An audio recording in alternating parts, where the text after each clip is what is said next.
Good afternoon, everybody. Welcome to this webinar, Significance of Biodiversity Conservation in Sustainable Urban Development. We have very good and experienced panelists, and maybe I will wait for 2 more minutes. As we said, we will start by 3 p.m. So I just want to welcome all our speakers. Maybe in the meanwhile, we are happy that Dr. V.B. Mathur is with us today. And also we have Mayor ma'am from Rajkot, Bina ma'am, Bina Acharya ma'am. Thank you, ma'am, for joining us for this event. And we also have Dr. Pradeep from Goa Biodiversity Board, and we have Dr. Rajan from CHED. I have not seen Dr. Krishna from the Municipal Corporation of Hyderabad. So we will just wait for 1 more minute maybe, and then we will start the event.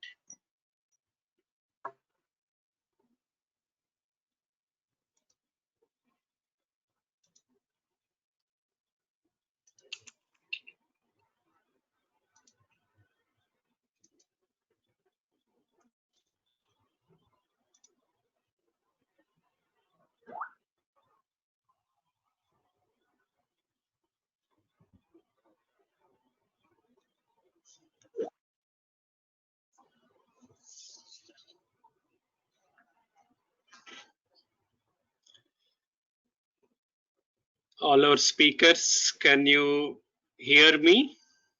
Yeah. Dr. Mathur, can you hear me, sir? Yes, please. Very loud and clear. Thank you, sir. Dr. Pradeep?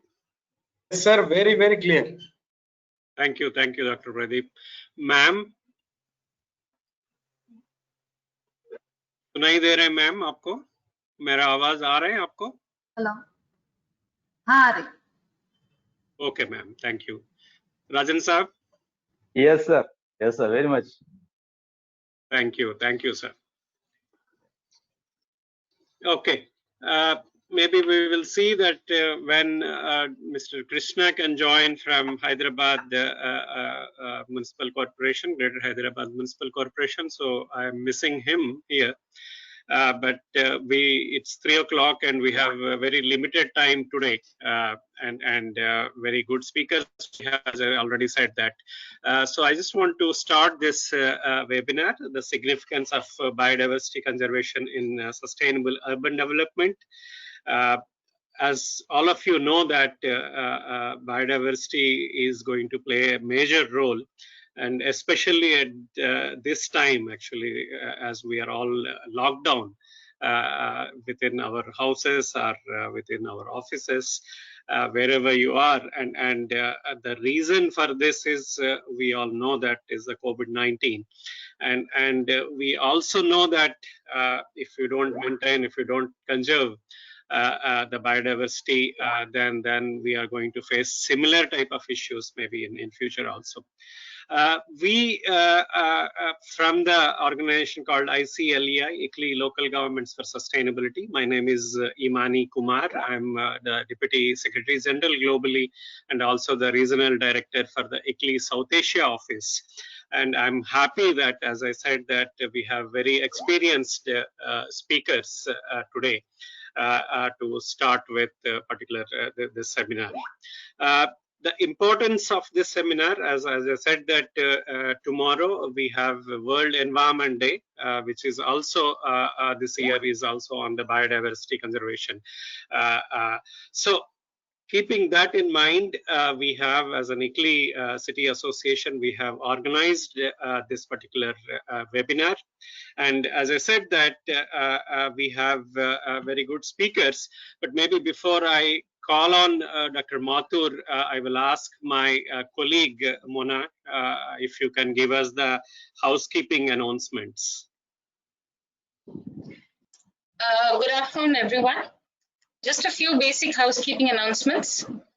All the participants will need to keep themselves in mute mode We will unmute you during the question and answer sessions.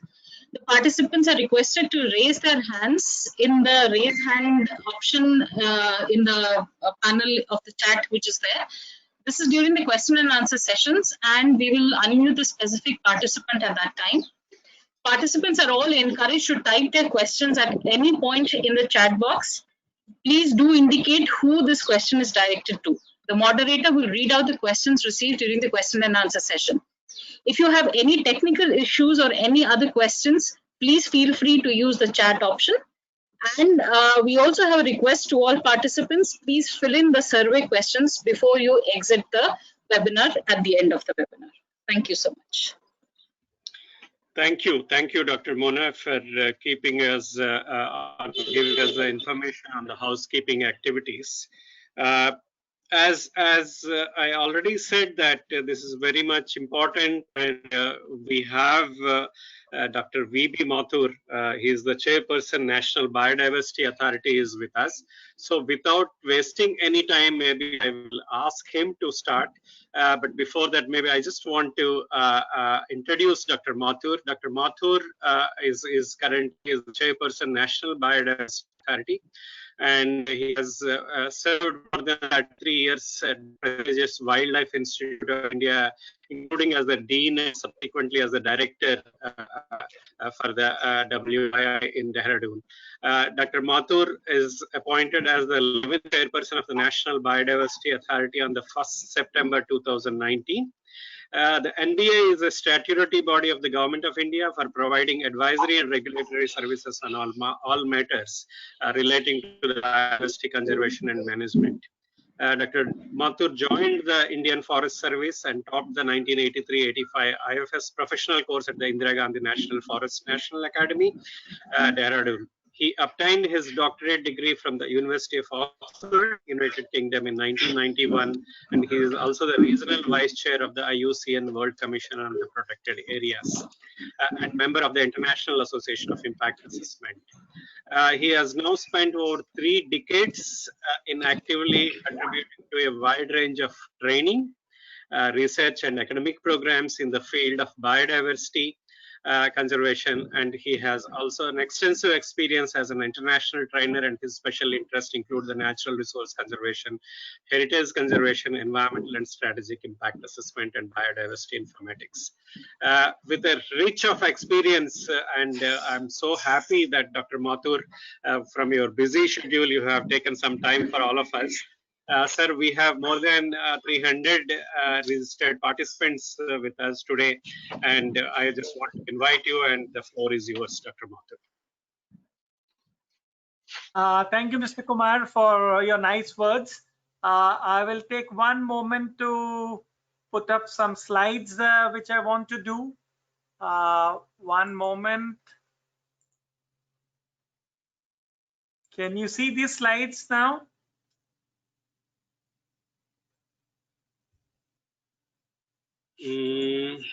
No, I can't see them. Must be coming up in a moment.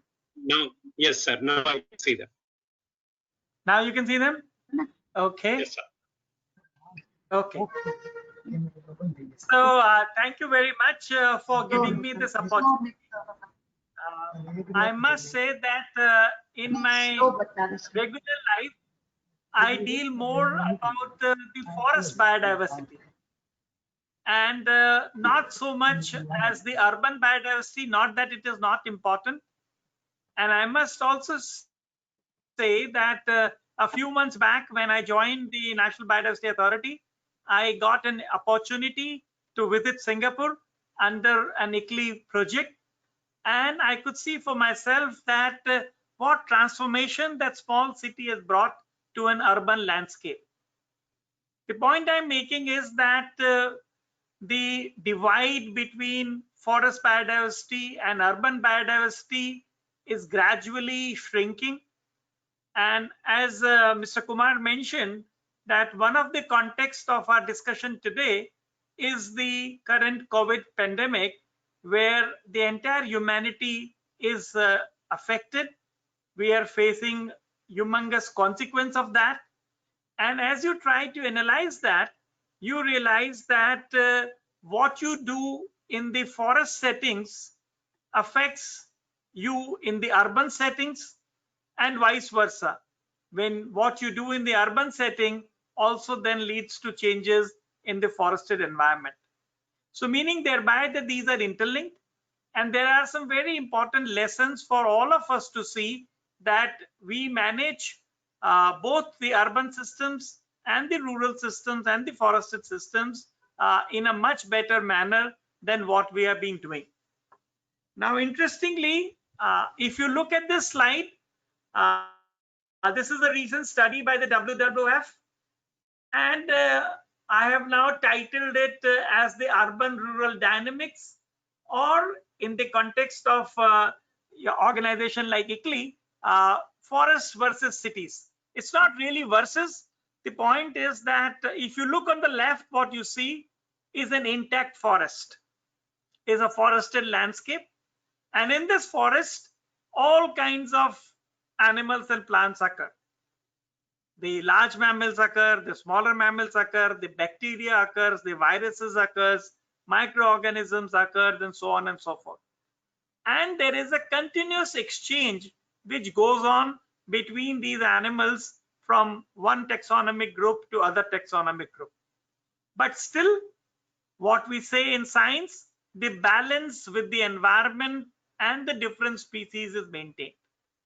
So this balance or what we call as the integrity of the forest is maintained, and all living and non-living beings, they exist in harmony with nature. But now I want to draw your attention on the right hand side, where in a very simple so-called development action, we put up a road, we put up an highway, and the moment the highway comes, we need to clear some forest. And the moment we clear some forest, there is a craving, there is a demand that we must have housing, we must have infrastructure, we must have buildings, we must have skyscrapers. And eventually, what we see on the left as an intact forest gets transformed in no time into a degraded forest. But this then has tremendous consequences.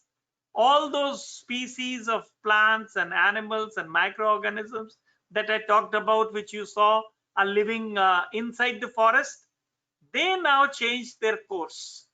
They now change their direction. They now change their role.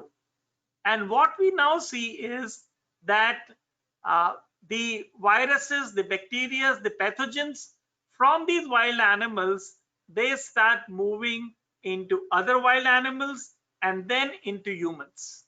So although this picture is very dramatic, one which is showing you in red the coronavirus, of course it is a very, very tiny microorganism that you can't even see with a normal eye. But the point it is making is that this disease transmission takes place. And this is what the world is currently facing, that we have not cared for our nature, we have not cared for our forest, we have allowed this intermixing to take place. And what we now see is a term called emerging infectious disease. So emerging means that they were not there, and as you can see over the left in that forested landscape, they were not there. But in the new landscape where we have put a road and a building and urban settings, they start emerging. And in some cases we also call them re-emerging, because they may change their form, they may mutate. One virus may change its form. Those who have studied a little bit of biology know that how this mutation take place and how these mutations appear. So what we then see, that from this animal to animal transmission that I talked about, there is a transmission from animal to human. And this transmission from animal to human, in science we call it zoonotic. So a lot of zoonotic diseases start appearing. Much before the current COVID pandemic, we heard about SARS and we heard about H1N1 and a large number. Even the simple disease like malaria, which I'm sure most of us have suffered from, is a disease which gets transferred from animal to humans. But this part of the story is fine. And then comes another transformation where these disease transmission takes place from human to human. And that is what the current COVID pandemic is about. That transmission is taking place from human to human, and therefore it becomes very, very difficult to control. And all that thing, and that the very fact that we are having this conference in a virtual mode is because no face-to-face meeting is possible, and we need to practice the social distancing norms where we keep away from each other so that the transmission does not take place from human to human and spread the disease. So these are all the new consequences that we are saying. And because our organization deal with planning, they deal with new situations, I want to highlight that new emerging situations are coming up, and we need to look at very carefully. And at the same time, we all understand the health issues. In fact, what people are saying that the world is in a current health emergency. But this health, we would be really naive if we think only in terms of humans. What science is now telling us that wild animal health, the domestic animal health, the ecological and the ecosystem health are all interlinked to each other. And because of this interlinking, we need to find newer solutions. We need to find innovative solutions. And that is where now scientists, epidemiologists, and policy planners and health professionals are talking of a One Health approach, because in One Health approach, you deal with all the three systems together. So this is a new learning. This is a new thing which is coming up to us. And see this very beautiful construct about how this pandemic has a pathway. Because if we need to control it, we need to look at the pathways, from where it is coming, how it is multiplying, where it is going. And you can see in these 4 simple steps, as I mentioned to you, a bulldozer in a forest, trying to remove trees, trying to remove forests, both in urban settings and in rural settings. Many times in urban areas, we get proposals to cut trees. We need to align a road, we need to build a particular structure, or we need to have any social gatherings, so on. So the moment you start doing that, you then get into a system where the animal dynamics gets affected. On your left, you can see in the current pandemic, people are saying that the bats, which are undoubtedly the reservoir, but they are not the only one to be causing this disease. So from the bats, it has probably jumped into the pangolin. And now comes this issue of illegal trade. Now, this illegal trade, if you have followed what has happened in Wuhan, the entire episode happened in what are called as the wet markets, where wild animal meat, the domestic animal meat, the presence of wild animals and the domestic animals work together. And when you put these animals in cages, whether they are chickens or any other life form, scratching will occur, defecation will occur, urination will occur, coughing will occur. And all these factors will then lead to exchange of disease and the viruses. So the action then shifts to control of animal trade, and a huge call is now being made that we need to look into that. And what I just said, the risk of zoonosis or the vector-borne diseases have to be controlled. And therefore, this distinction that we used to make, that I am an urban biodiversity professional and you are a forest biodiversity professional, is no longer true. We need to work together, we need to build synergies, and we need to find a solution to help each other over there. And lastly, these are some of the takeaways from my point of view. I'm sure the speakers and the panelists after me are going to dwell at length on that. My first point is that we need to maintain the integrity of the natural forested systems. Because if we do not maintain the integrity, if we destroy them, if we cut them, if we make them depleted or degraded, then we are affecting the health of the entire system. And I just explained, the One Health gets affected, the animal health gets affected, the human health gets affected, and ultimately the entire systems get affected. This is what is the current context of this disease. Now, having said that, I should not be construed as saying that we cannot then build anything. Yes, we need urban infrastructure, we need hospitals, we need buildings, we need stadiums, we need schools. But at the same time, what the modern ecology is telling us, that nature can be created, nature can be restored. And I want to draw your attention that in urban settings, when we talk of a good planning, and again, I would refer back to countries like Singapore, where in their urban planning setting, they make these provisions that forests and green cover and hedgerows are maintained. And wanted to share a very important piece of information. The United Nations has declared the coming decade, the 2020 to 2030, as a decade of ecological restoration.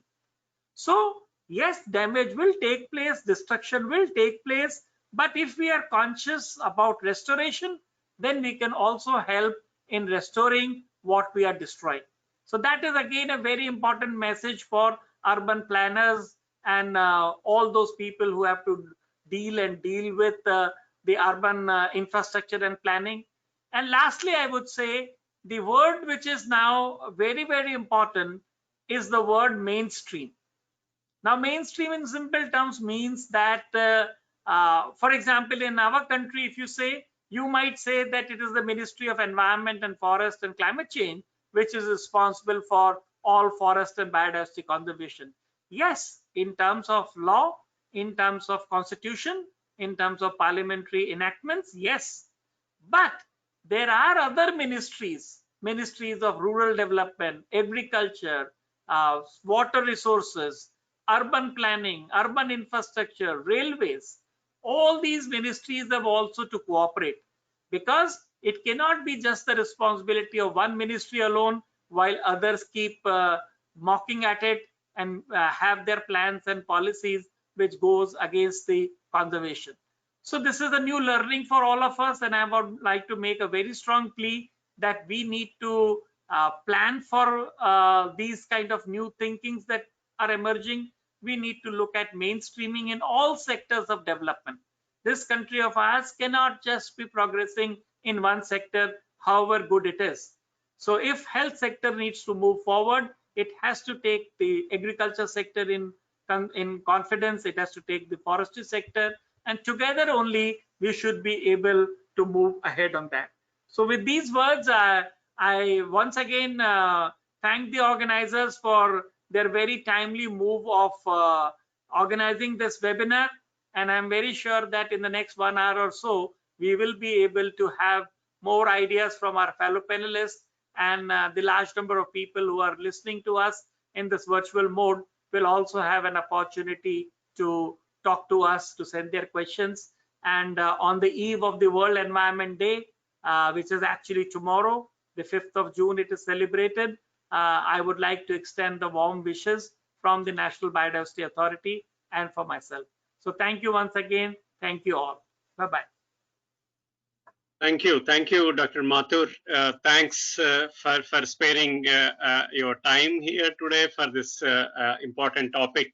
And I think the last point what you have made, sir, the mainstreaming of biodiversity in the urban planning, I think that's the goal for everybody to take it forward. And thanks for giving that message today. And same to you, sir. I know that you are very busy for the World Environment Day tomorrow, and especially on the biodiversity theme. I think this World Environment Day 2020. We know your engagements. You are very busy. So if your time permits, sir, please stay there. Otherwise, we are very much thankful to you for joining us and giving us the opening remarks, sir. Thank you. Thanks again for joining. Sir, I'll stay for some time. Yes. Thank you. Thank you, sir. Thanks a lot.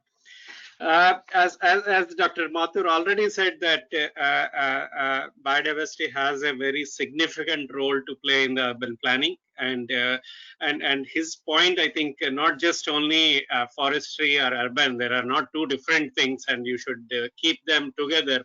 and plan in such a way so that everybody should benefit. I think that's not just only the urban areas, or also the forest areas, the agricultural areas, everything on that.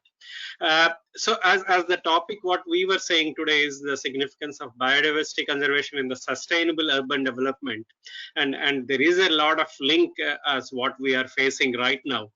But also I will see that the biodiversity itself is a solution for so many other issues what we are facing, including the COVID-19. I think that's very significant because as Dr. Mathur already said, that there is a link between the COVID-19 and the biodiversity issues on that. Nature also gives us, biodiversity also gives us a lot of solutions to us. We call them, most of the times we were encouraging the city governments to take it forward as the nature-based solutions. Without that, I think maintaining the urban infrastructure is not going to be same as it is what people are used to maintain previously. So the nature-based solutions, the biodiversity issues, the urban biodiversity related activities are very much important, especially at this time, but also for any time in future. I'll say this is one of the best solutions for that. So keeping that in mind, we have very good speakers today who have an experience, very much experienced in the same field, and I'm so happy that I want to invite all of them. And I will just say one by one, maybe I will introduce all the 5 speakers today, and then I will ask them to speak. In maybe 2 rounds we will see, and if we have still time, maybe we will take 2 questions from the audience, and then maybe we will take it forward from there on that. As I said that we have Mayor Bina ma'am. She is the mayor from Rajkot Municipal Corporation. Mayor ma'am is there as a mayor since June 2018. She is also the senior Bharatiya Janata Party councillor, and also has performed her duty as a leader from the ruling party at Rajkot Municipal Corporation since 2009. She holds a diploma in banking management and also craft architects. Ma'am also worked as a joint secretary woman at Chamber of Commerce and Industries at Rajkot in 2003. Thank you, ma'am. Thanks for joining us. I know that Gujarat में बहुत सारे issues हैं, cases हैं अभी, but लेकिन आपने जो 10 minute 15 minute आपने time लेके हमारे साथ आज जुड़ा है, इसके लिए आपका धन्यवाद. मैं अभी आपके पास आ रहा हूँ बाकी speakers को भी invite करके. So we have the next panelist with us is Mr. Krishna, is the additional commissioner from the Urban Biodiversity Greater Hyderabad Municipal Corporation. We cannot see him. Maybe I will request him to open his video also so that we can see him. Mr. Krishna holds the designation of Deputy Conservator of Forest from Government of Telangana. He is also presently the Additional Commissioner Urban Biodiversity Greater Hyderabad Municipal Corporation and Officer on Special Duty Urban Forestry, Municipal Administration and Urban Development Department of Government of Telangana. He has previously held the post of District Forest Officer, Forest Department, Government of Telangana, and also the Director Urban Forestry from Hyderabad Metropolitan Development Authority, and Officer on Special Duty from the Buddha Purnima Project Authority of the HMDA. He holds a master's degree in mathematics.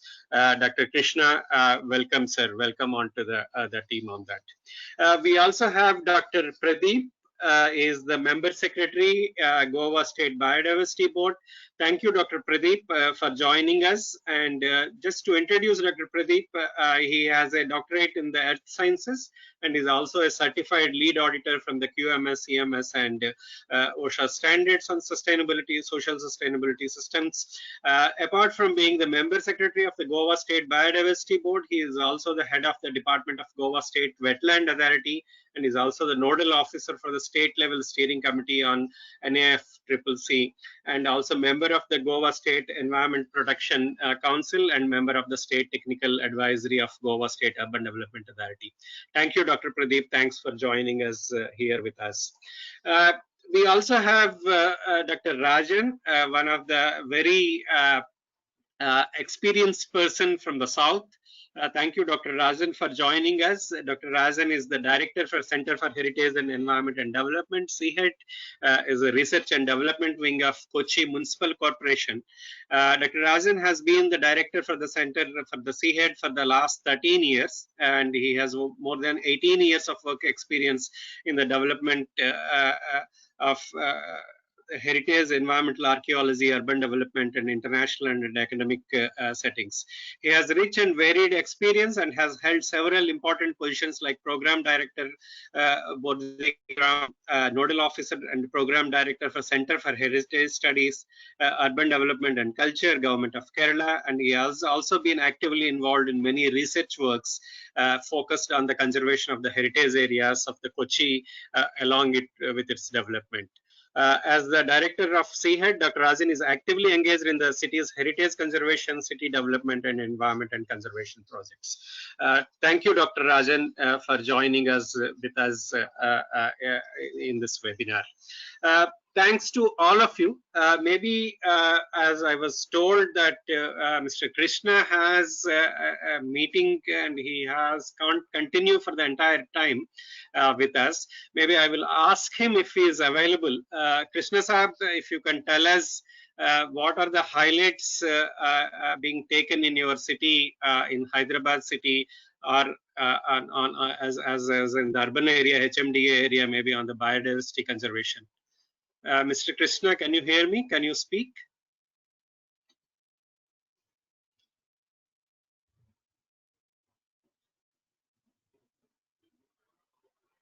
We can't hear you, Mr. Krishna.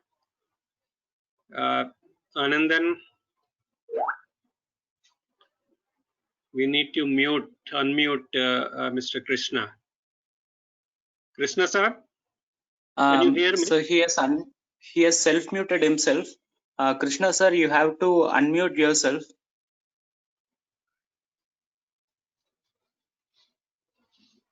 Okay, maybe we will ask him to speak later. Ma'am आपसे पूछूं, आप Rajkot city में क्या कर रहे हैं biodiversity conservation के बारे में, आप बता सकते हैं ma'am? Ma'am hello, do you hear me? Yes, Mr. Krishna. Yeah, I'm Krishna. Do you hear me? Yes, sir. Yes, sir. You want to answer what is happening on the biodiversity conservation? Yeah, yes. Yeah, maybe I am not seen on the screen. I think there is some issue.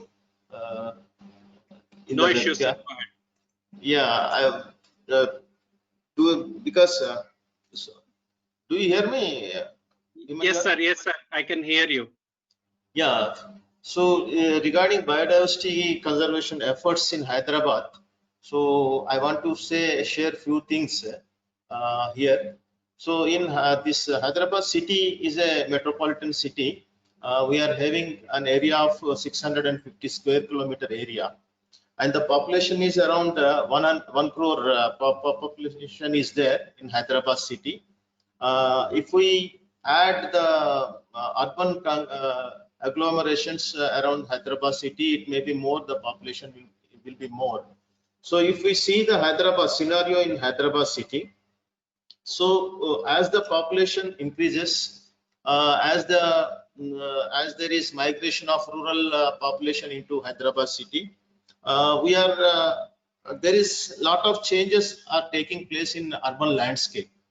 So these changes, to mitigate these urban landscape changes, we are taking up these natural based solutions like massive afforestation in Hyderabad city.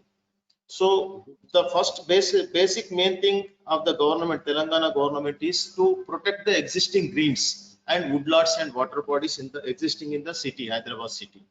So all this, there is a tree protection committee has been established in Hyderabad city. Whatever may be the developments they are being taken place in Hyderabad city, the tree protection committee has to give any tree felling permissions. So this is the major step has been taken by the government. In this tree protection committee, not only the forest department and other government departments, the many more NGOs are involved in tree protection committee. So every month the tree protection committee meetings will be taken place, and wherever the developmental activities will be taken place, where the tree felling is a compulsory, tree felling is trees are falling into the development area and the felling is to be taken compulsory. The tree protection committee will examine it and whether to fell it or translocate it, and basing on the decision taken by the tree protection committee, the decisions will be taken. In this way, we are protecting the existing greens and woodlands existing in Hyderabad city. And one major program I want to share with all, that Telangana government, Telangana is a 6-year-old state, new state. It is formed on 2nd June. Day before yesterday, we celebrated our Telangana Formation Day. As our Honorable Chief Minister, Sri K. Chandrasekhar Rao Garu, he is a very nature loving person, and he is a very, we can say, is an environmentalist almost. So after formation of Telangana, a massive afforestation program has been taken up. It is a brainchild of our Honorable CM, which is called as Telangana Ku Haritaharam. Telangana Ku Haritaharam. This is a basic major program we are taking up in entire Telangana as well as in Hyderabad city and all cities of Telangana. So this is green garland to Mother Telangana. The meaning is green garland to Mother Telangana.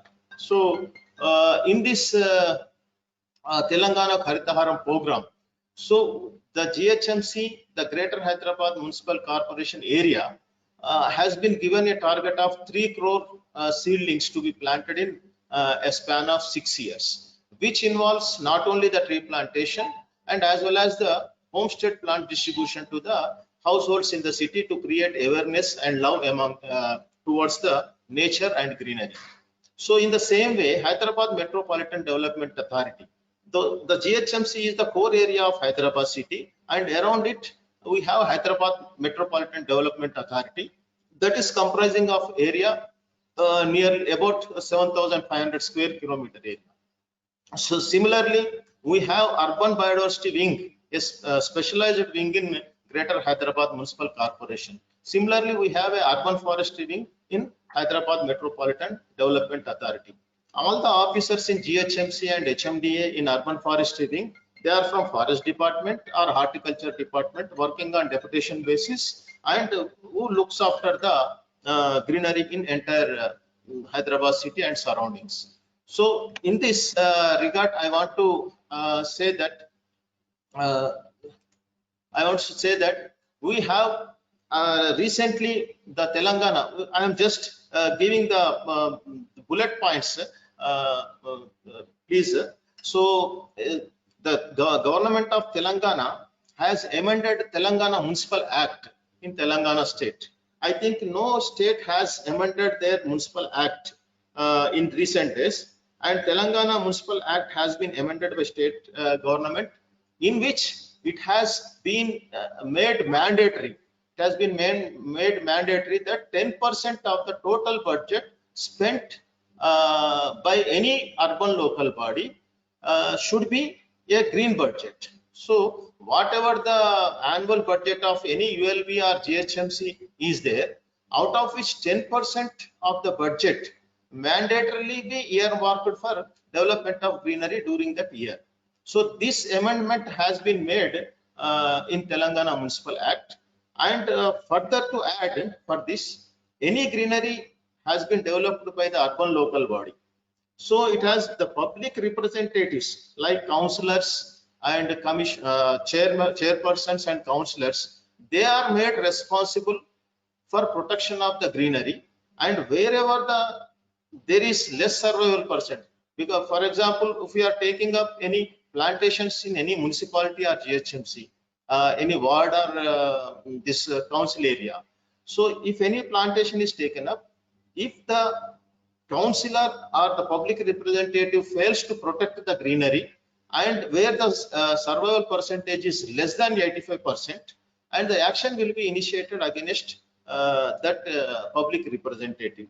This clause was also included in the amended act. So these two, 10% of the budget and making the public representatives for enhancement of greenery in urban local bodies is the two major steps taken by the Telangana government and accommodated into the Telangana Municipal Act. So here, regarding this development of greenery, apart from this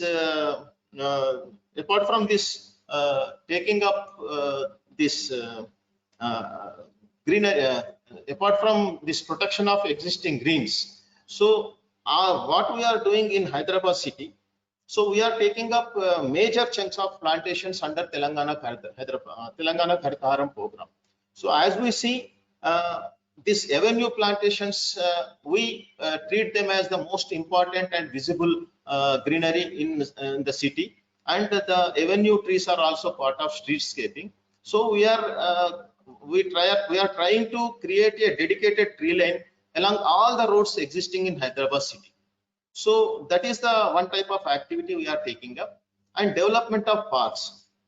In our Telangana Municipal Act itself, wherever the new layouts are developed, so there is 15% of the area is earmarked for development of parks. So in GHMC, we have so many open spaces which are the part of the layouts.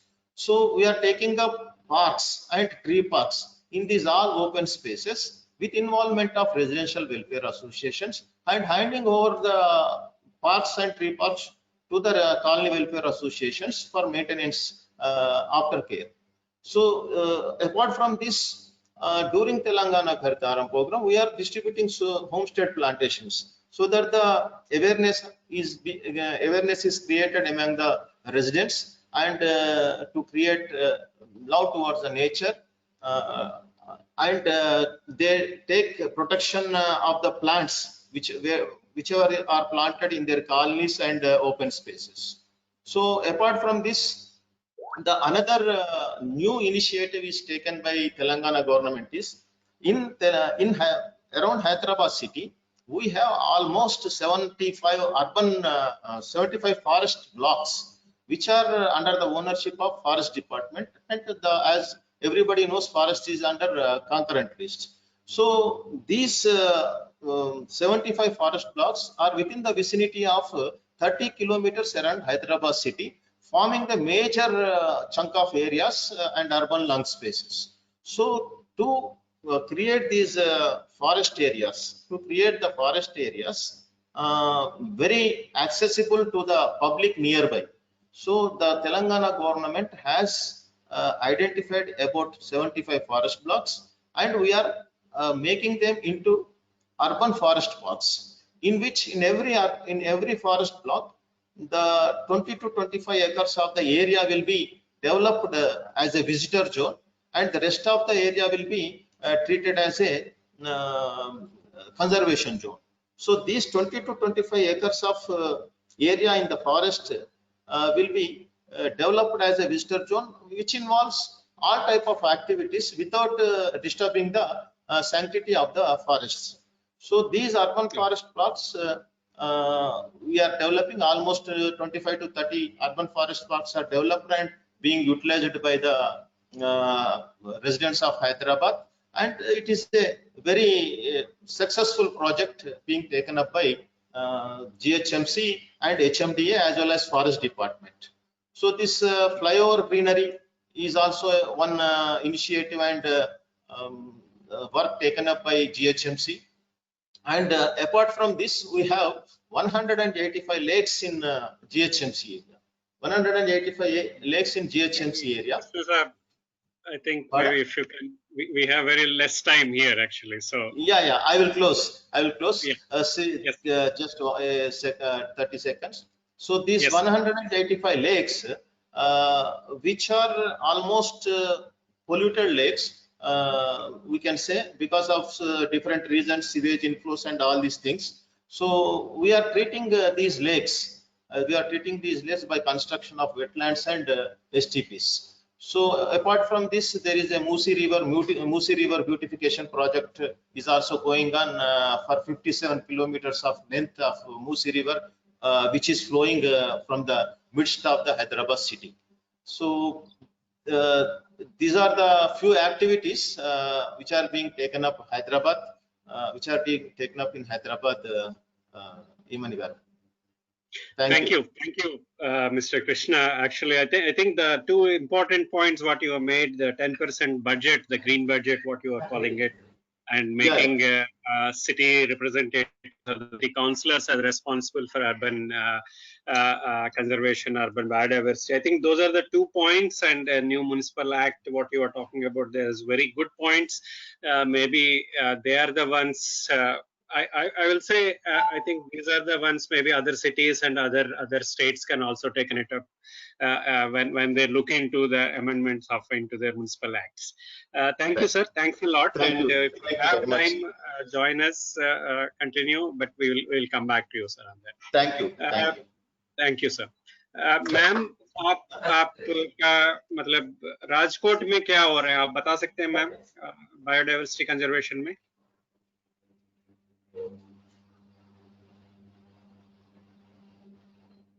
Ma'am हमको सुनाई नहीं दे रहे हैं, आपको unmute करना पड़ेगा।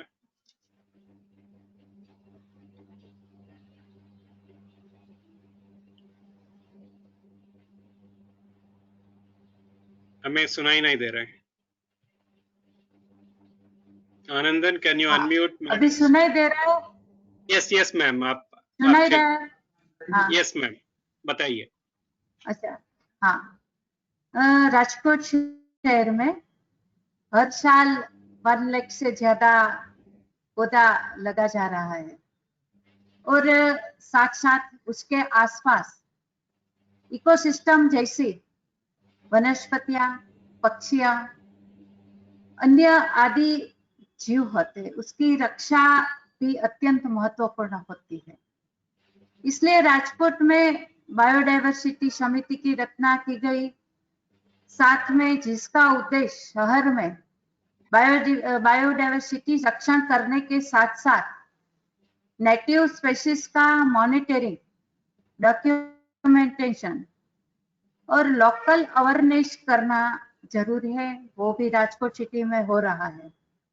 राजकोट के 47 एकड़ एरिया में गए साल हमारा मुख्यमंत्री श्री विजय भाई के जन्म दिवस के लिए 2 अगस्त को हमने एक अर्बन फॉरेस्ट विकसित किया है, जिसमें आयुर्वेदिक पार्क होता है, कैक्टस पार्क के साथ ही जो बर्ड नेस्टिंग और फीडिंग के लिए पेड़ भी लगा जा रहा है और पौधे इतना ज्यादा वहां डेवलप हो रहा है कि उसकी संरक्षण की भी जगह हो रही है।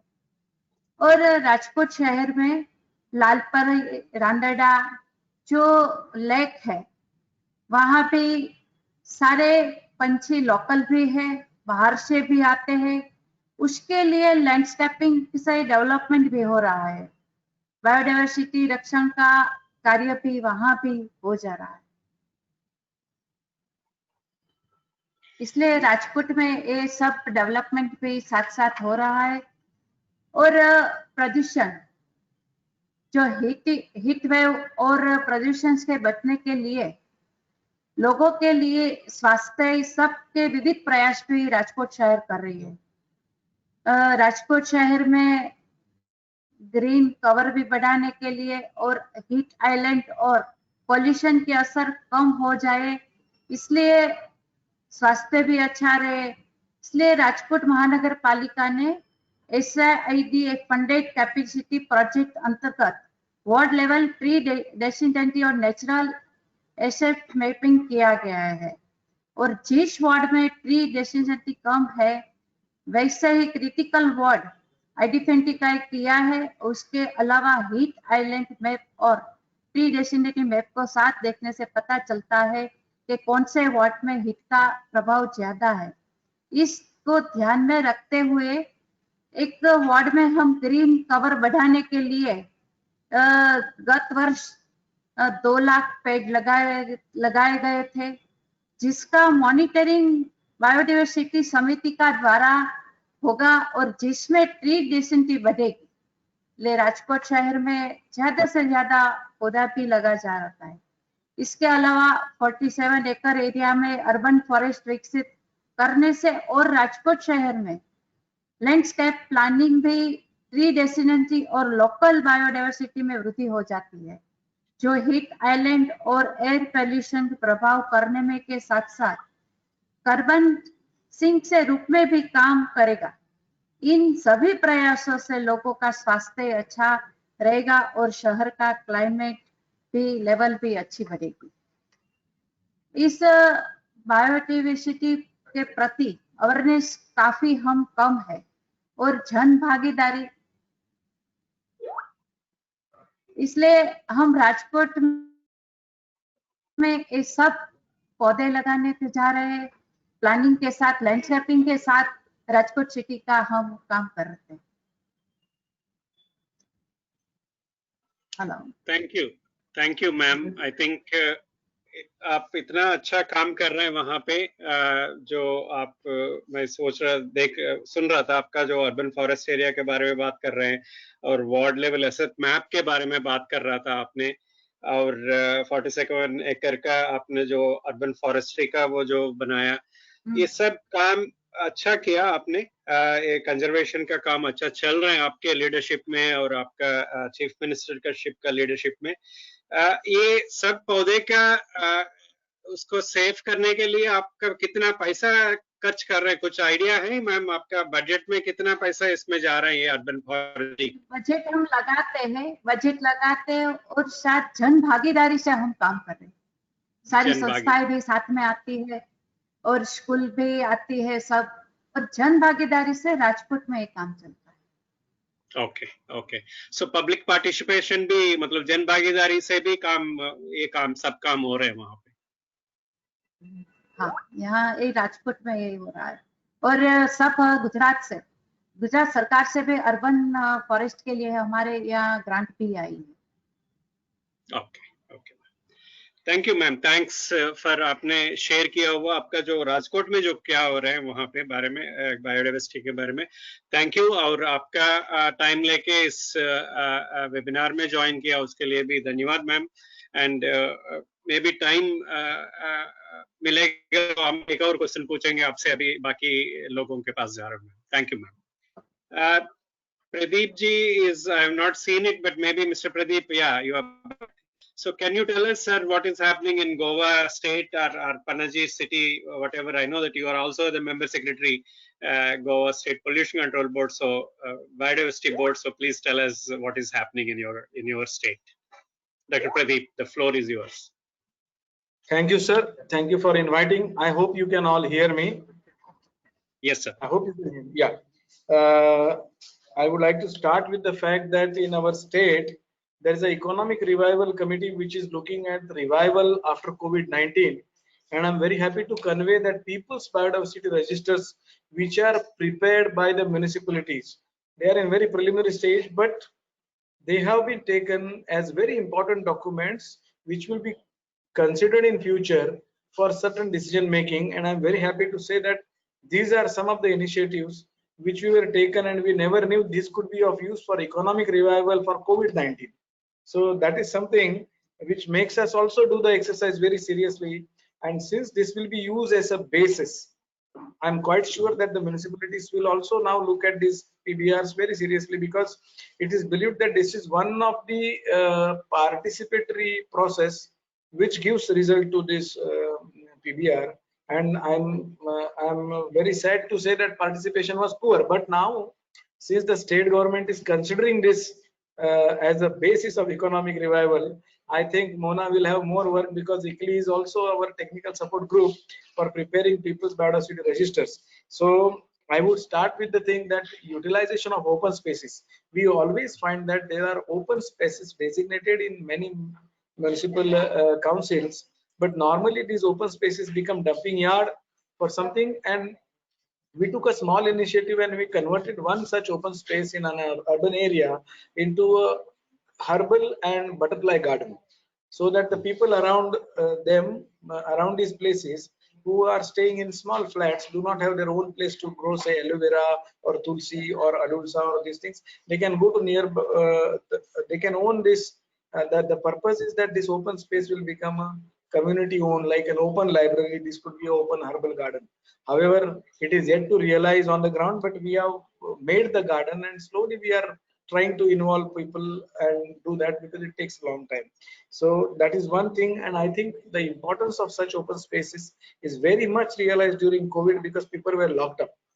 When people are locked up, they cannot actually go out and enjoy much things. And for the first lockdown, I was in city, and then I went to village, and I realized that now I'm much free. So maintaining these open spaces and planning for the significant biodiversity conservation as a part of sustainable development is extremely important, because when you are really immobile, you need the biodiversity around you for not only existence value and aesthetic, but I think the quarantine capacity, what Mathur said, sir, said, like whether you talk about KFD, you talk about leptospirosis, you talk about Canon distemper virus, CDV, all these diseases, and now we are talking about corona, are basically attributed to the loss of quarantine.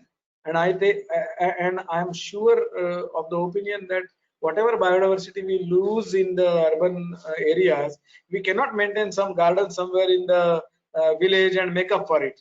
Because right now, as a part of compensatory afforestation, our state has entrusted responsibility to Biodiversity Board. And let me tell you, the biodiversity management committees which are constituted in urban and local bodies are so important that when it comes to execution of such work, we are utilizing these platforms to distribute the plants, to ensure the survivability, and to ensure that plants which are planted are monitored. We are again engaging an agency to do the monitoring. So I would urge that whenever we do plantations, let us realize that we do not plant the plant same again in the next year in the same pit. So normally the same thing happens. So we should have survivability studies of this plantation, which we are doing for the state, and our target is 5 lakh saplings for the next 5 years. And our biodiversity committees are now part of this movement. And this is the time when we understood that when a mixed forest is lost, see, we have lost a mixed forest, and this side, when we ask people what plants you want, everybody will go for cash crops, fruit bearing plants, and cashew plants. Now, can we compensate for a mixed forest with the habitat on a plateau for maybe 5 lakh saplings, 5 times or 10 times more? But now we are growing some other species which may not necessarily resemble a forestation. So my urge is, please think 10 times before we lose an habitat, whether it is a small wetland in an urban area or it may be a large wetland in a rural area. Normally, rural area, we find that, oh, big wetland, we can use part of it for reclamation construction. But let me tell you, we have to think 10 times that even a small water body in a urban area may be a great recreation for the birds and for a lot of fauna which is around. So very few points to wind up with. Most important is we have to do the mapping of our sacred groves, which we have done in Panjim city. Today only we have shared the list of all the sacred groves and documentation which we have done to the PBR. So the People's Biodiversity Registers can be extended to include all the sacred groves, because these are the protected ecosystems even prior to the existence of Biodiversity Act and all the wildlife rules and everything.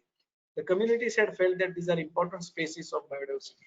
And let me tell you, there is a section 37 in Biological Diversity Act which empowers all the urban local bodies and all the BMCs, especially those who have made the BMCs, to identify and notify a biodiversity heritage site.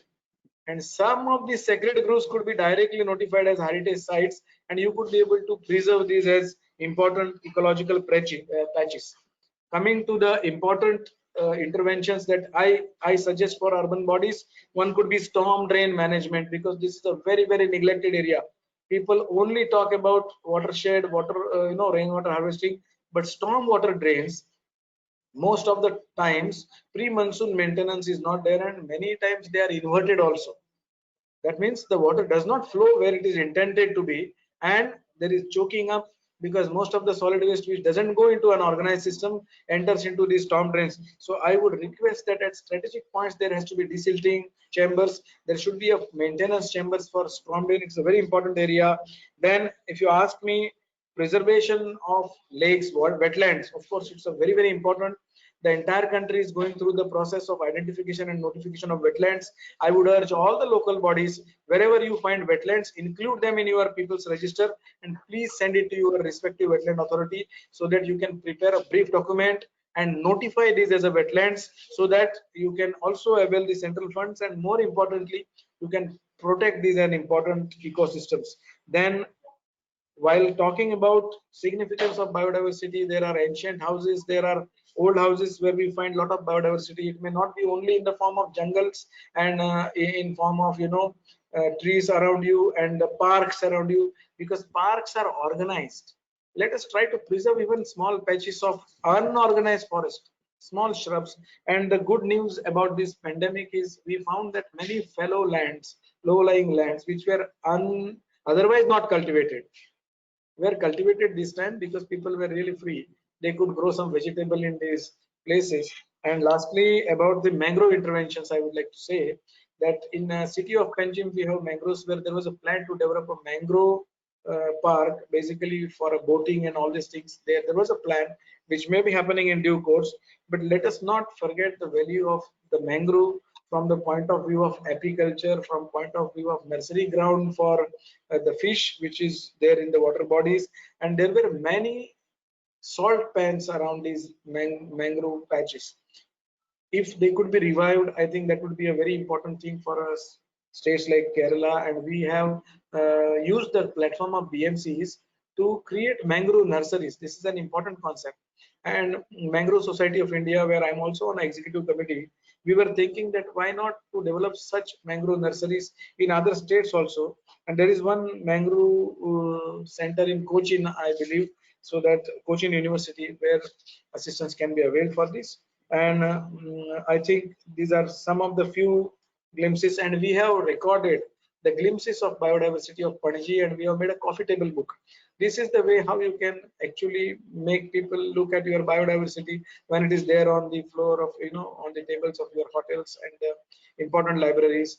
And I'm happy to also say that the ICLEI map which they have done, we would be trying to display that in certain locations, so that it's an excellent resource map.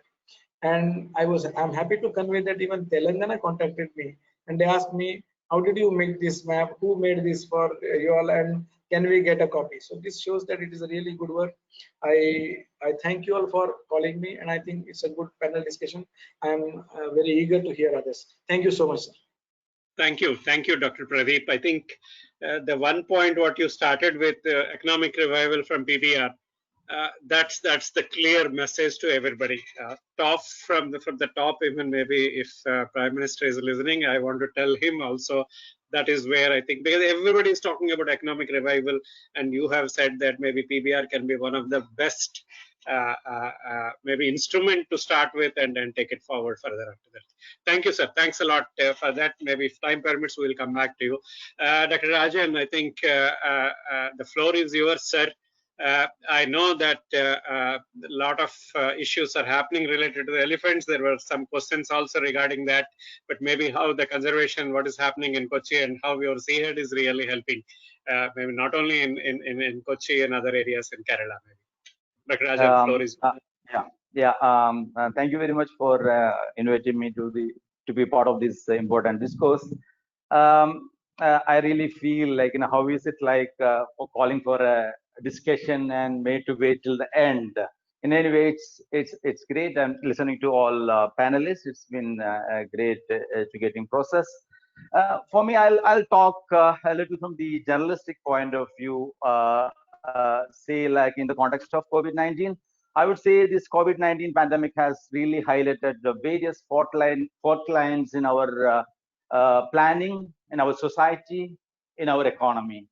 I think it is important that we see this as a wake-up call and fundamentally reorient our life and move towards nurturing a sustainable way of living. And it's time that we be climate smart as well. Having said this, I think like cities, urban local government should really inculcate or include biodiversity in their planning process itself. Because how many cities really do take care of their air in their planning process? their earth in the planning process, their water in their planning process, their greenery in their planning process, their food in their planning process. No, it never happens. See, like, water is always planned by the Central Water Commission, or air is by somebody else. But in a local planning, you never consider any of these. So normally our architects, I don't know how many of them are there, but they all go for the meeting organized by cement companies. I think it is the time that there is a paradigm shift, and they go on their own, not sponsored by anybody else. As Pradeep said, like in even Kochi, we have a people's biodiversity register prepared, though in the rudimentary form. It's like the first effort to document the rich kind of biodiversity of the city.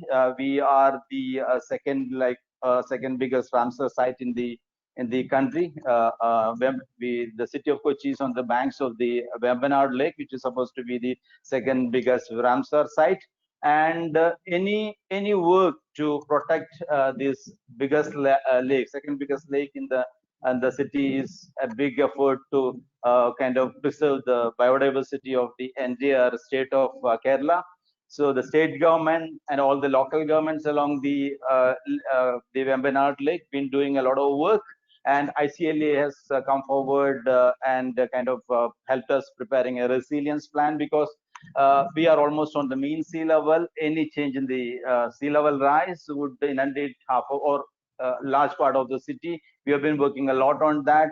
And then now we have the Interact Bio project, where there are a lot of documentation is happening. And then we have a kind of Cities for Forest project initiated again by an national agency.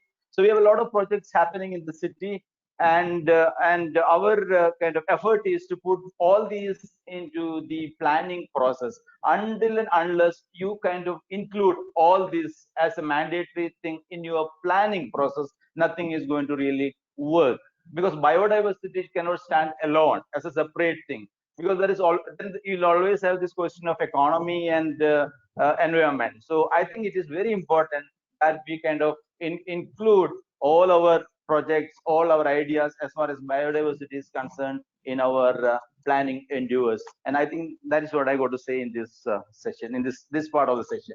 Yeah, Amanda. Can you tell us how did you made that planning into the planning process? How did you mainstream the biodiversity into the planning process? And your state is one of the best state who has handled COVID very well. And can you tell us, is your biodiversity mainstreaming planning really help to address this pandemic also? Yeah, absolutely. Not actually, before going to addressing the biodiversity COVID-19, I should say it's the universal health system, that is public health system that is existed in Kerala for over a period of time, and which is well protected by all the governments, previous governments and the present government as well. Then the education system, like in all our teaching, in all our academic curriculum, you have this element, biodiversity element very much over there. So we have this environmental education grassrooted, from class from the junior classes itself, you really learn a lot about your environment, the need of the protection, need to protect the environment, and kind of environment playing an important role in your day-to-day life. So that really helped us. And then that's one reason, the government could, with this kind of educational background, the kind of public health system, and the kind of local resources, through biodiversity resources, natural resources, that we could really kind of fight this COVID-19 scenario in the state. Yes. I have also asked one more question. How did you, because your last point was the first point, maybe it was planning, mainstreaming the biodiversity into the planning, into the planning. Can you answer how the Kochi has done it? Maybe Seahead, how did the Seahead plan really? It's not just the Kochi. It's like with our people's planning campaign. We had in 1990 onwards, we kind of initiated this people's planning campaign in Kerala, and it used to be kind of like bottom-up planning, but the local it's not the educated, the kind of people who really plan. It is the local people, grassroots, like the commoner who really plan. They really understood the importance of biodiversity, the nature, everything, and they kind of like included that in the planning process. But through this knowledge, like when state government started all this planning process for the local government, for all whatever regional local plans we do, kind of they've kind of incorporated like this biodiversity element, the environment element very much into it. It's very much part of it.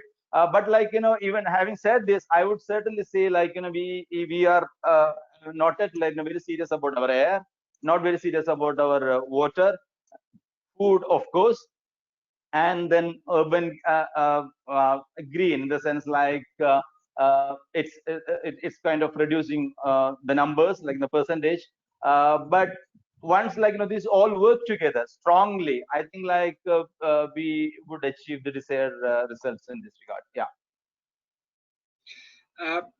Dr. Pradeep was also talking about revival of economy through PBR. Is there any related that or budget or economic revival happening through the conservation, biodiversity conservation? Any link in your city or in Kerala? Any example? So like Sir, maybe I'll just ask Dr. Rajan, and then maybe Pradeep, you can. Sir, like this the pandemic has taught us a lot of things. Like what is the kind of development model that the state of Kerala should pursue? It's like we cannot have big constructions and big industries and whatever of that side.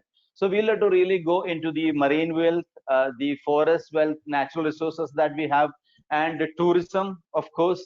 And if we need to kind of really promote our sustainable tourism, we really need to really take care of our biodiversity, our nature. So that way, our economy is very much related to the thriving industry. That is like tourism, then marine industry. Like to have like good marine wealth to export it, you really need to have a clean ecosystem, and we go to work towards that. So there is a big realization now during this pandemic that whatever is our strength as far as our economy is concerned is under threat, and we really need to revive it. We shouldn't really go for a wrong paradigm of development. That is like big constructions, kind of big industries.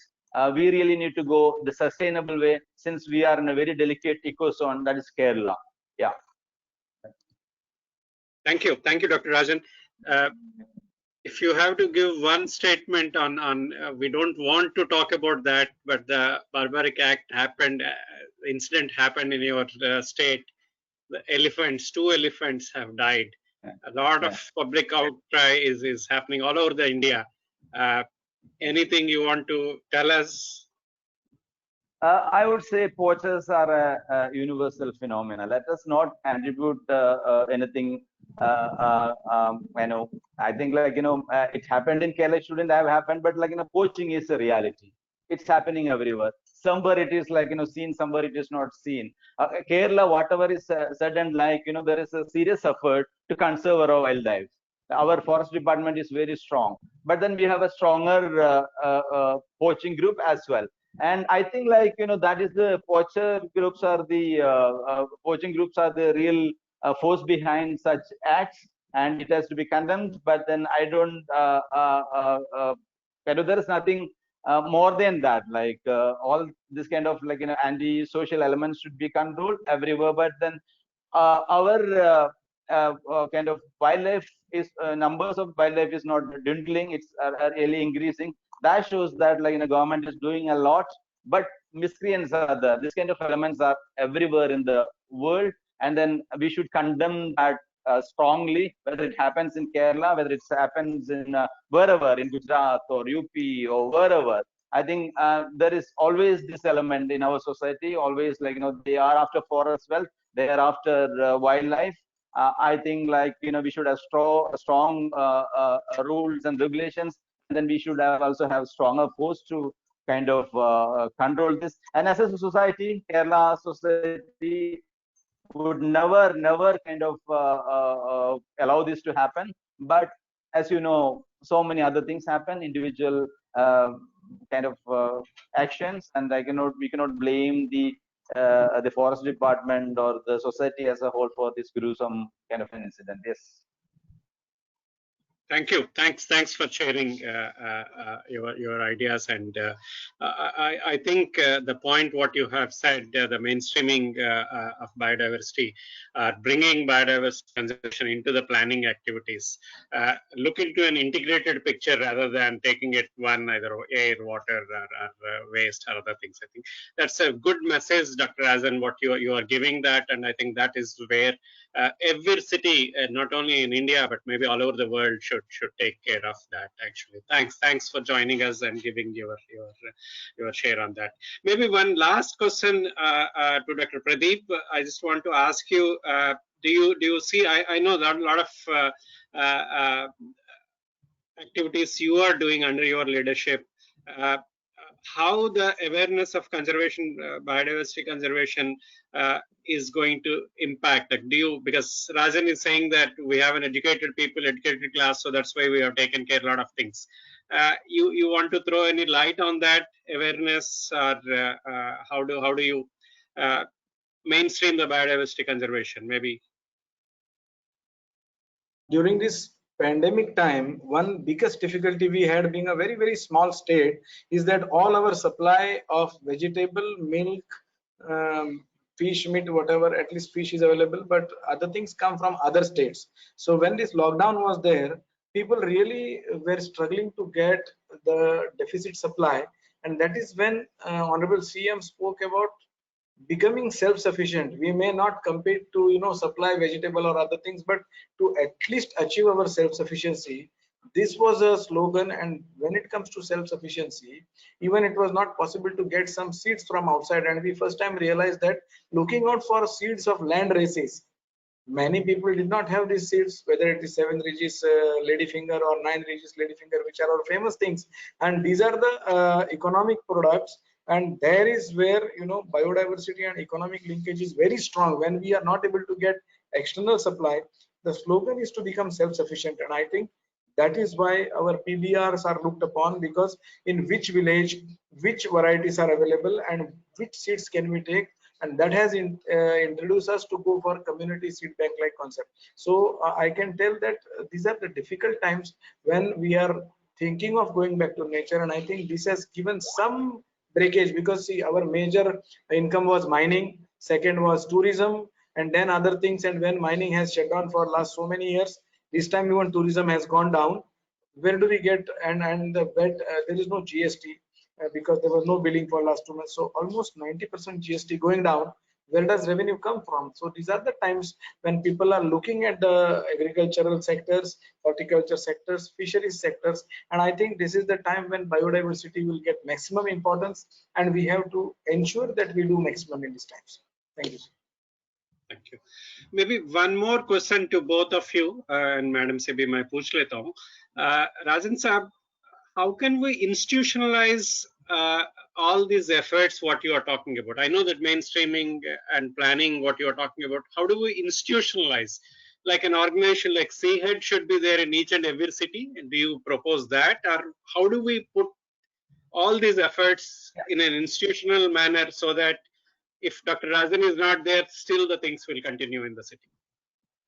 I'll talk from the context of local governments. Like, local governments are on a firefighting mode. I always say this, like, they have daily issues like water supply, kind of waste management, whatnot. Like, they don't really have time to research and development, or like, learn something new. So every local government institution should have some kind of think tanks. Like in Kochi, we have CHED, and every local government should have, and like, in planning intervention, like, how do normally, like, state governments prepare the master plans, whatever, and like, it's all by the theoreticians, like, straitjacketed from somewhere, like, European context or wherever, and it's always top down. It's sometimes it doesn't really fit into the reality.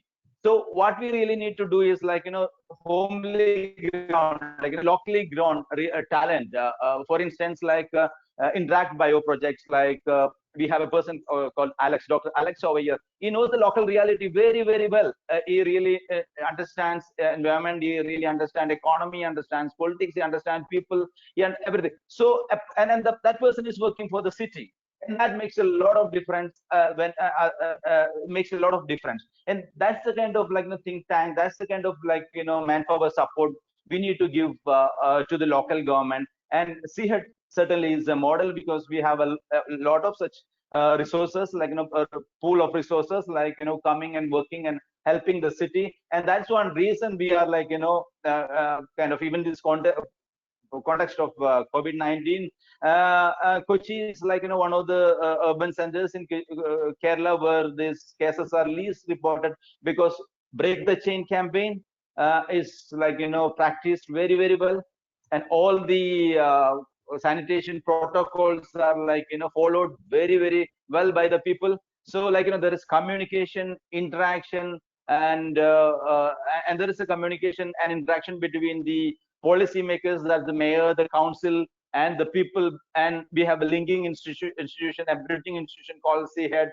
I think all the local governments across the country should have such think tank institutions who would bring in new knowledge, practices from good practice from all across, and put in practice in the local context.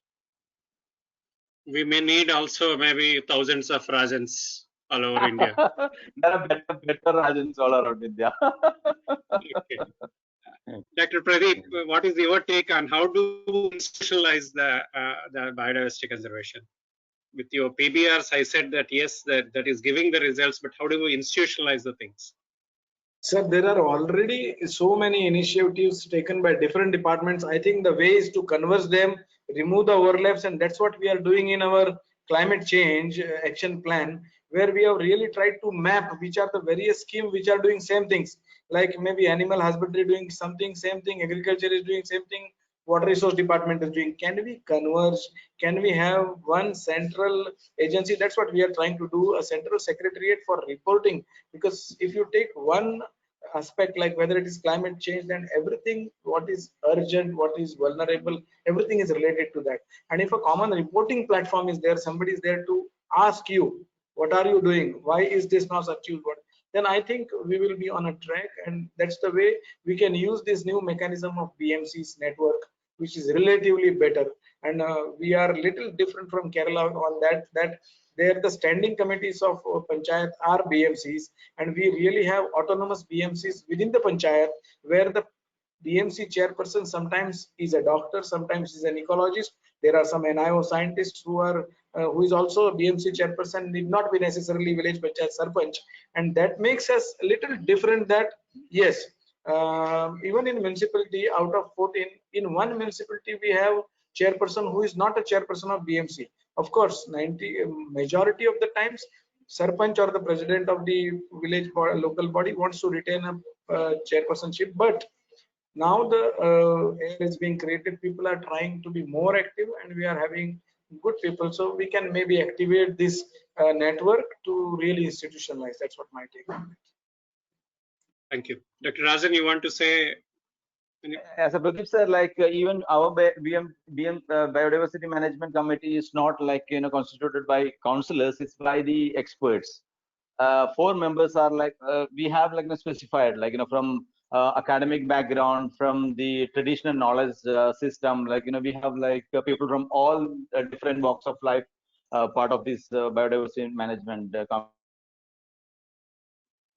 committee. Even Kochi, we have a very robust system, very knowledgeable, very knowledgeable people in the biodiversity management committee. And this committee, I think this, especially this Interact Bio project, really helped empower that committee, because all the knowledge we have gained through Mona Lisa has been here and she's been working, and I think they've learned quite a lot from this Interact Bio project. We have that is reflected in our biodiversity register as well. And this work by Interact Bio project work really empowered our biodiversity management committee as well. Very interesting such projects. This kind of interface between international institutions, international knowledge, and that comes in handy for localized action plans. I think it works really works wonders, and real great models. Like, we have the international outlook, international knowledge, local reality, and like, we are kind of help this international knowledge and helping us to kind of implement like local projects, and that's quite an interesting scenario. It's very interesting projects that's been happening over here, and we should really thank ICLEI for like bringing in a lot of projects in Kochi, new knowledge and world-class experts from all around the world, and coming and talking to. We kind of, as part of the Interact Bio project, we almost had 50 local interactions with local groups, community groups, and that 50 interactive sessions like brought in a lot of new knowledge, and even like on repository, like what are the things that we have been recorded earlier as far as our biodiversity is concerned. Now everything is in place. Now what is what? We know what is our biodiversity, what is our strength, and how do we really incorporate that into our planning, or include that in our planning process. So a revolution is happening over here, and I'm sure we will we'll take everything to the logical conclusion with the support of ICLEI, institutions like ICLEI. Yeah. Thank you ma'am. आप कोई last word बोलना चाहते हैं? आप conservation, biodiversity conservation के ऊपर कुछ संदेश देना चाहते हैं लोगों को, राजकोट को और बाकी लोगों को, क्योंकि कल बायोडाइवर्सिटी थीम के ऊपर वर्ल्ड एनवायरनमेंट डे है कल 5 जून को. कोई संदेश जो देना चाहते हैं? हाँ, लोगों में कुछ जानकारी भी होनी चाहिए कि बायोडाइवर्सिटी क्या है, और अवेयरनेस भी लोगों में कम है. इसलिए मैं सब लोगों को भी जानकारी के लिए विनती भी करती हूँ साथ में. और जहाँ सिटी में लोग ज्यादा आते हैं उसकी जगह भी हम बायोडाइवर्सिटी बढ़ाने के लिए भी प्रयत्न कर रहे हैं, और राजकोट शहर में भी, और सब सिटी में मैं भी अपील करती हूँ कि आयुर्वेदिक पार्क होना चाहिए, साथ में कैक्टस पार्क भी होना चाहिए. बर्ड के लिए नेस्टिंग तथा बर्ड फीडिंग के लिए भी पौधे ज्यादा लगाना चाहिए. ये सब से हमारी भी सबकी हेल्थ भी अच्छी रहती है. इसलिए राजकोट शहर में भी हम लेक पे अच्छा बना रहे हैं 2-3. वहां भी लैंडस्केपिंग के साथ भी साथ में पेड़ लगाते हैं. इसलिए सबको कल के लिए भी मैं शुभेच्छा पाठती हूँ. अवेयरनेस भी होनी चाहिए, ज्यादा पौधा भी सब लोग लगाए. ये सब के लिए मैं कुछ काम कल कुछ कोई फंक्शन है मैम आपके सिटी में वर्ल्ड एनवायरनमेंट डे के बारे में? नहीं, अभी तो ये सब कोरोना से नहीं हो रहा है. कल फंक्शन नहीं करेंगे हम, 2 अगस्त को करेंगे, क्योंकि हमारा मुख्यमंत्री का भी जन्म दिवस है. वहां से 2 अगस्त भी करेंगे. और हम एक हम बना रहे हैं गो ग्रीन बस. वहां से जब सिटी में से किसी का फोन आएगा तो वो बस जाएगी, वो ट्रक जाएगा, साथ में घर के पास वो पौधा लगा.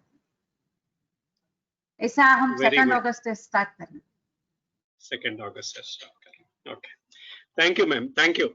I think there are a lot of questions also came from participants. We have more than 123 still there. I know that we are already 16 minutes 11 minutes beyond our time, but those questions are there. If it is okay with Dr. Pradeep and Dr. Rajan, we will share those questions with you online through that. Right now we don't have that much time, but maybe if you can answer them, and then we will send it back to those participants. If that is okay. I think we need your time. We need a little bit more, maybe not now at this time, but maybe we will send you those questions. We have a lot of questions came from the participants also. Unfortunately, we could not take up the timing. Those questions. Is that okay, ma'am? With Pradeep and also Dr. Rajan? Yeah, absolutely. Okay. So we will send you those questions. Maybe we'll get the answers to them, and if they need it, maybe we will share your email IDs to them, to those questions. Maybe they can also interact with you directly if they want. There are specific questions for you, actually addressed to Rajan, addressed to Dr. Pradeep, addressed to Mr. Krishna also. So specific questions to you so that you can answer them, and also to Dr. Mathur, actually, which is this thing. Okay, I just want to thank all of you for joining us and interesting. I know this time is very short, but you have so much you can share with us, and I'm so happy that you have shared all this information. And I think if I have to summarize mainstreaming, I think that is the point which is coming up everywhere, and don't see that biodiversity as a separate point or a separate subject which we will handle only biodiversity, and it will really help if you mainstream it, including the activities, including the pandemics like that right now, what we are facing on that. And I think I'm so happy again, Dr. Rajan and Dr. Pradeep are also talking about economic revival can also happen through biodiversity. That's not just only a slogan, but it can happen. You can show it on ground, which is happening all over the world, not only in these cities. And the last point, I think nature-based solutions, I think those are the best ones which we should promote it and take it forward to all over the world. We are promoting, we are talking about these things, but I think the time has come. People should, the government should act on this, not just to preach what about these activities. You all also know that, I think you are also a part of the jury. We have a photo contest we have organized as part of this World Environment Day, as part of this conservation, biodiversity conservation.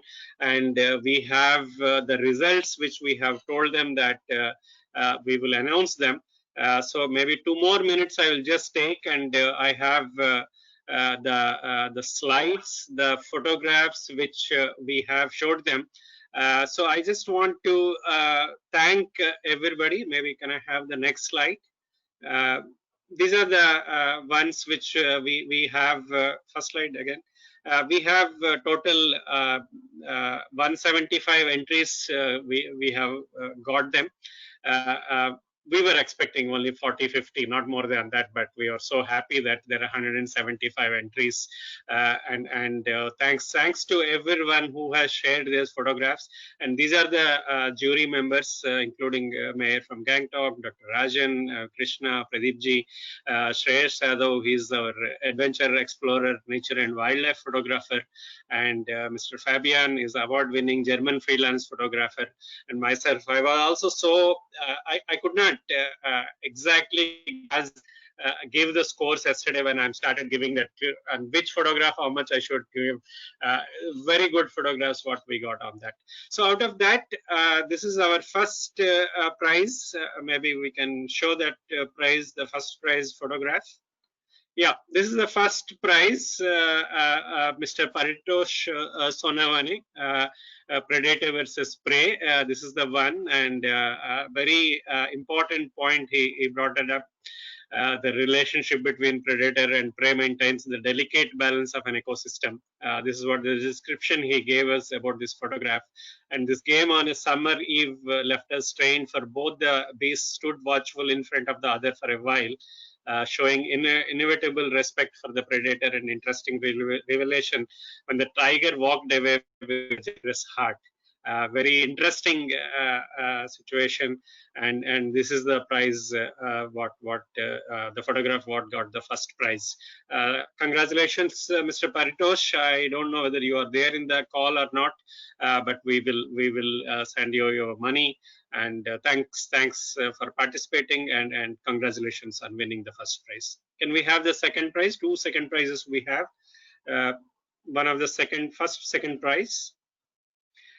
This is about the grasslands. Mr. Ajay Herimath is sent this one photograph. So this is the one.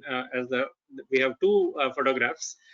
One is this one, and the second one, I don't want to go to the description, but it is given a very big description. Second prize. Second photograph of the second prize. Yeah, this is with Soma Das, Spirit Valley of Life. This is the second one. So these are the two photos who got the second prize. Congratulations to both Soma and Ajay. This ones, and we also have 5 consolation prizes, maybe one by one if we can show that. The next one, the consolation prize. Oh, sorry, this is the third prize we have. Shaguna Rajpurohit, Longing is Essence of Love. Very, very good photograph. I liked it a lot yesterday when I was going through all of this.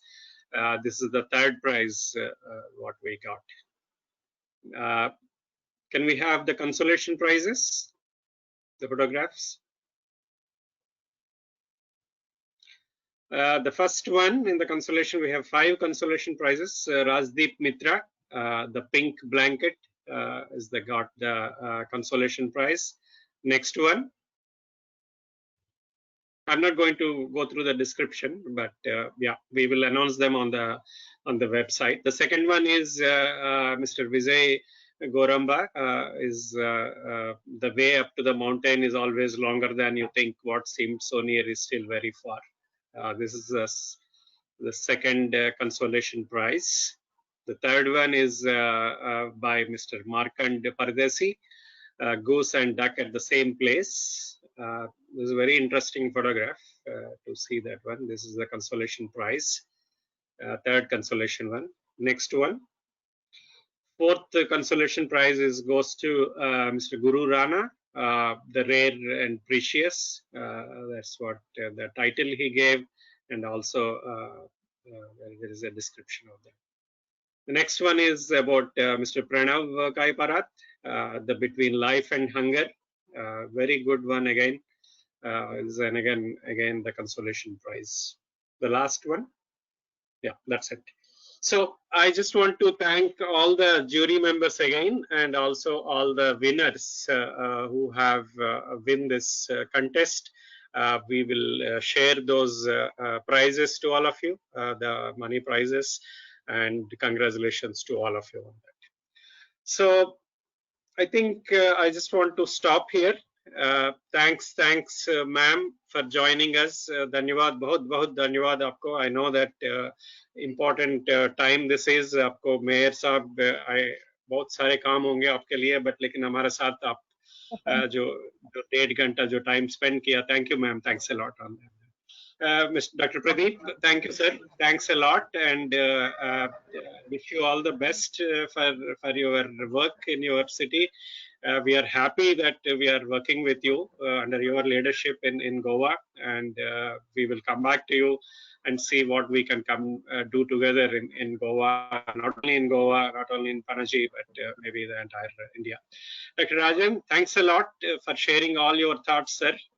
Thanks. I think the experience what you brought in on ground is very much needed for not only Kochi city, and through all over the world. I will say that good examples you have, and the experience what you gave us and you shared with all of us. And thanks for joining this event. And I also want to thank Mona and her entire team who brought in this idea and who thought that, okay, we should do this webinar, sharing cities experiences, and also this photo contest. Thank you. Thanks, Mona, and all your team members. Thank you, Rajan. Thank you, ma'am. And thank you, Pradeep. And I just also want to thank Dr. Mathur, who is not here with us right now, but thanks for his opening remarks, as well as also Mr. V. Krishna, who joined from JHMC side on that. Thank you. Thanks a lot. And this is the end. Thank you. Bye-bye. Thank you. Stay safe and stay healthy.